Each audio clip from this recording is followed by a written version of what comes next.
our statement, and we will give copies of our statement to the press. And first and foremost, we want to thank the press that's present for being here. And we sincerely hope that our message get out to the public. All right, this is our message for today. As we approach April 4th, 2011, the 47th anniversary date of the assassination of one of the greatest advocates for peace, Dr. Martin Luther King Jr., we would like to begin this press conference with two important historical quotes from him. In a speech delivered at Riverside Church in New York, whereby he was criticizing the United States government Vietnam War policy, he stated, in quotes, "The greatest purveyor of violence in the world today is the United States government."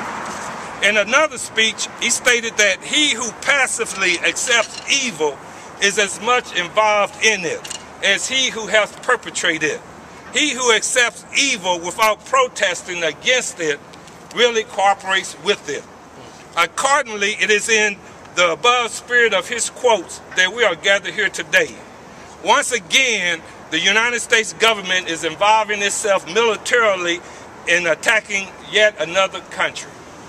Ask yourself, which country in the world from its beginnings to the present time has the bloodiest history of genocide, slavery, invasions, and mass destructions, including the use of atomic weapons? That's right. Which country imprisons its own people at the highest rate in the world? The answer, of course, is the United States.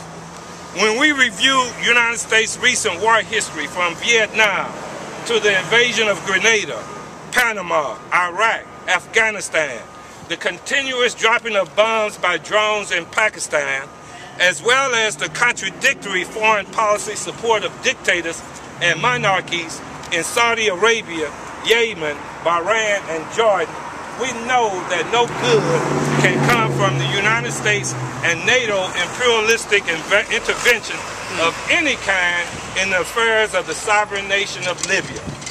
Let us also not forget that the United States led an ouster of the duly elected president of Haiti, Jean-Bertrand Aristide.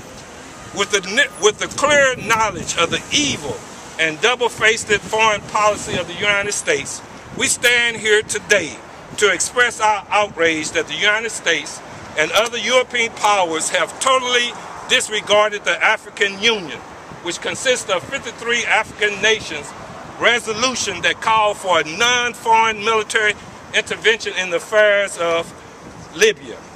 Yet, the arrogance of their military power and thirst for the blood of Gaddafi is the prevailing policy, which reminds us of their past colonial conquests.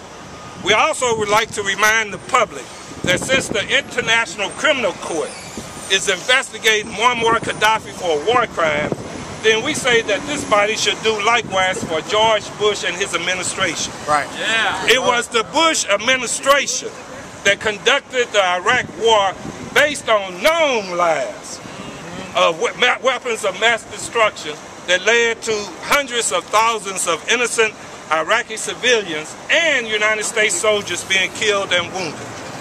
Rather than spending billions of United States tax dollars to maintain the no-fly zone and attack Libya, we say that this blood money can be better spent educating our youth, building schools, creating cures for AIDS and cancer, and for developing jobs for the unemployed, as opposed to the massive federal and state budget cuts in human services that's being proposed today.